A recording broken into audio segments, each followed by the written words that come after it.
Sviatok svätého Valentína sa dá osláviť mnohými spôsobmi a Stredná zdravotná škola vsadila na poéziu. V spolupráci so Strednou odbornou školou technickou v Poprade pripravili valentínsky večer poézie.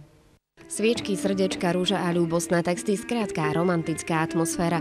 Takú podobu mal valentínsky večer Strednej zdravotníckej školy. Sú povolania, ktoré istý kus empatie a lásky k človeku vyžadujú na to, aby to povolanie bolo úspešné. Sú to zdravotnícke povolania. Naša škola pripravuje absolventov, ktorí, ak sa chcú v praxi uplatniť, musia tú empatiu a lásku k bližnému mať. Druhým atribútom úspešného stredoškolského absolventa je jeho jazyková zdatnosť. Preto sme dnešný večer spojili. Účinkujúci, ktorými boli študenti Strednej zdravotníckej školy a Strednej odbornej školy technickej, sa obecenstvu predstavili ako recitátori. Vybrali si obľúbený text o láske a ten predniesli v cudzom jazyku. Ja som mala od Celine Dion Because You Loved Me. Veľmi peknú pesničku a vybrala som si ju vlastne preto, lebo je to moja najobľúbenejšia. Nie je to prvýkrát, čo som recitoval túto báseň, ale napriek tomu som mal dosť veľkú trému. Je to vlastne báseň, ktorú napísal Diego Rivera pre svoju priateľku, manželku Fridu Kahlo. Tréma bola určite, to sa nedalo akože skryť, ale bolo to dobré, ja som sa pobavil. Ľudia boli úžasní. To, čo sme od nich videli, je predovšetkým zásluhou ich učiteľov cudzích jazykov.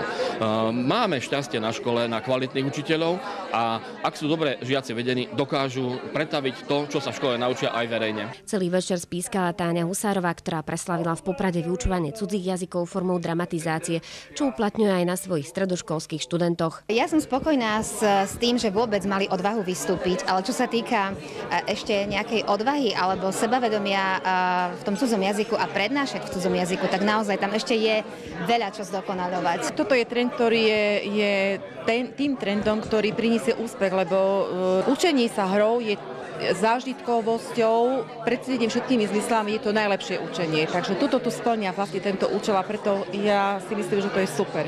Ani učitelia cudzích jazykov si prednes ľúbostnej poézie nenechali ujsť. Ich texty boli náročnejšie. Nechali sa inšpirovať najkrajšími ľúbostnými listami sveta.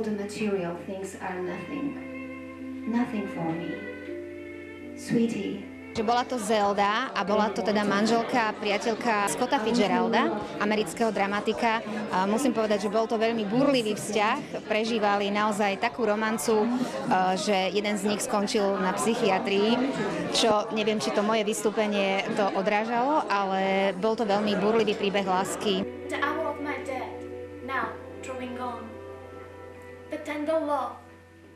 Ako si užila tvoje dnešné vystúpenie? Úprimne poviem, že bolo to moje prvé vystúpenie, takže tréma trošku bola, ale teda keď som videla pekné a dobré publikum, tak všetko zo mňa opadlo. Bodku za netradičným ľúbostným večerom dala kapela Six Harmony. Podujatie sa podľa organizátorov vydarilo na dočakávania a s radosťou si ho zopakujú aj o rok.